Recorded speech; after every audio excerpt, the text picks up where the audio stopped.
plug it, play it, burn it, rip it, drag it, drop it, zip and zip it, lock it, fill it, call it, find it, view it, code it, jump and lock it, surf it, scroll it, pose it, click it, cross it, crack it, switch, update it, name it, read it, tune it, print it, scan it, send it, fax, rename it, touch it, bring it, pay it, watch it, turn it, leave it, start, format it, buy it, use it, break it. Actuellement, on se rend compte qu'il y a des vrais changements en fait en termes d'usage sur la diffusion des informations personnelles.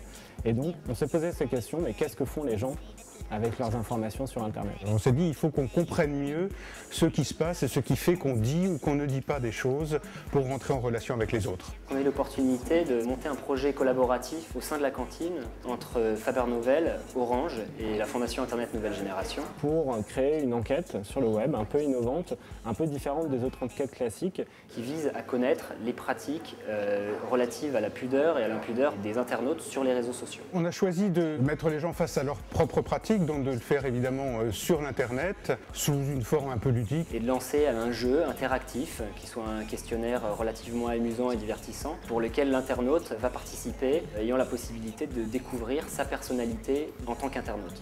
L'objectif, c'est d'attirer en fait les internautes sur ce jeu-là pour avoir le plus de réponses possible. Pour identifier quelles sont les pratiques des internautes sur les réseaux sociaux et comment ils délivrent différentes facettes de leur identité sur différents sites. Je pense qu'on devrait mieux comprendre justement ce paradoxe apparent de je me dévoile et en même temps je maîtrise de toute une série de manières parfois imaginatives ma présence et mon existence sur l'Internet.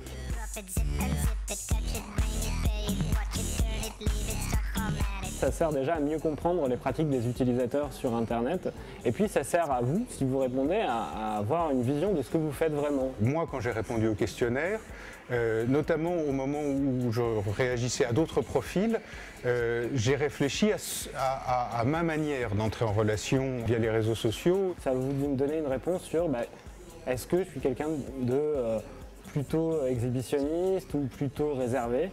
Et donc je pense que vraiment ce que je conseille, c'est d'y aller, d'essayer. Ça va vous permettre de découvrir des choses sur vous et à nous de comprendre un peu ces nouvelles pratiques. Maintenant, il ne reste plus qu'à se rendre sur sociogeek.com.